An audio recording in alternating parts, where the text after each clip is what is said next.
20 বছরের বেশি সময়ের গবেষণার ফল এই অক্টাকপ্টার।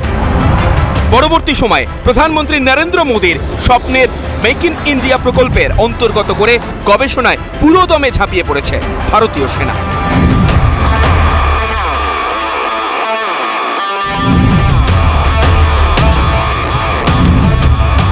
আপনার সামনে যে ড্রোনটা রাখা রয়েছে সেটা রাশিয়া থেকে আসেনি, সেটা বিদেশ থেকে ইম্পোর্ট করা হয়নি, তৈরি হয়েছে ভারতে, তৈরি হয়েছে ভারতের মাটিতে, তৈরি করেছেন ভারতেরই ছেলে, তৈরি করেছেন ইন্ডিয়ান আর্মির ফৌজি। এবং তাই তো আত্মনির্ভর কথা বা আত্মনির্ভর ভারতের কথা বারবার বারবার হয়তো প্রধানমন্ত্রী নরেন্দ্র মোদীর মুখে শোনা যায়।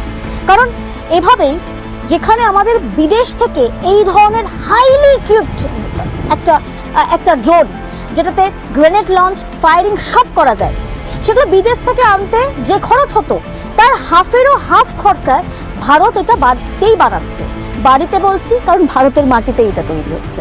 যে ড্রোন তৈরি করেছেন আমাদের ভারতীয় সেনার নায়েব সুবেদার বরিন্দর সিং, পাঞ্জাবের ছেলে, তার ইচ্ছা ছিল যে এমন এক ড্রোন বানাবেন যাতে অন্তত যে জওয়ানরা রোজ মৃত্যুর সঙ্গে লড়ছেন তাদের জীবনের রিস্ক কিছুটা হলেও কমানো যায়।